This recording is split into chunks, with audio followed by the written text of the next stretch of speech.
This is a little video about how to use running stitch to quilt through all 3 layers. So as you see here, I've started. I used a water-soluble graphite pencil to mark this first line, and then I'm just winging it on these next lines, but feel free if it makes you feel more comfortable to mark each line.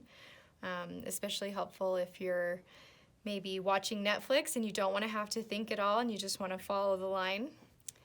So this is kind of an important thing. We want our knots to be on the front of our quilt. That's because this part is going to turn into our binding and it's going to hide our knots. If our knots are on the back, you're going to see that, which isn't so bad. But if you want your little knots to be hidden, we're going to do knots on the front. So once again, it's a little bit hard to get these first couple stitches going because you're kind of on the edge here and you can't really create a lot of tension. So I tend to just poke and get a couple stitches going. Right in line with my other curve.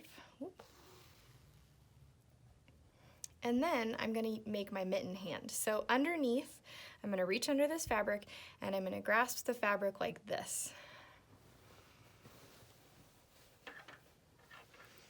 And this is going to help me create this nice flat surface for me to stitch. So you can continue to stitch using maybe 1 stitch at a time. But you can also start to stack your stitches where you rock your needle down, up, get a couple stitches on there, and then you can pull that not too tight. You don't want that to pucker. So the other thing I want to mention too is that you want your quilting to go through all 3 layers. So every time I poke my needle down, I'm feeling it with my middle finger that that point is going through all of those layers. And so I'm just going to continue along, following this curve. And you can see how I use my thimble here.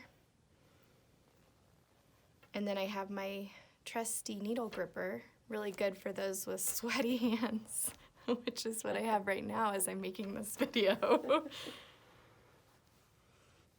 All right, and so you see, we're just quilting these 3 layers together.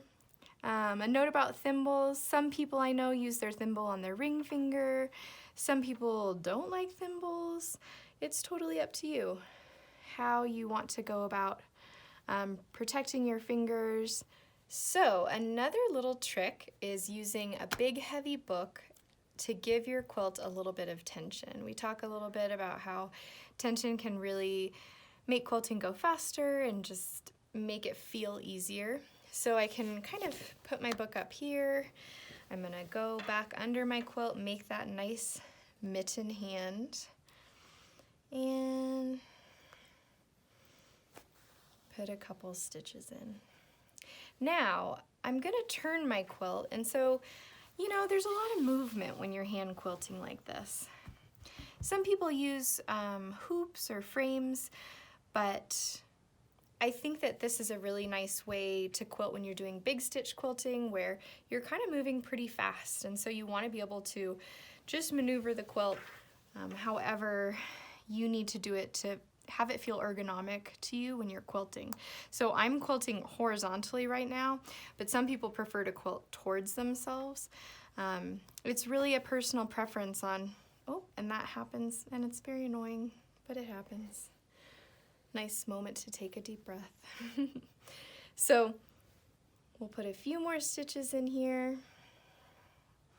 And yeah, you just want to quilt in a direction that feels good for you, especially on this pulling hand. If you're stretching your arm out in front of you or to the side or behind you, you want to be sure that it's not creating pain in your shoulder or anything like that. And that's how we quilt our layers together with running stitch.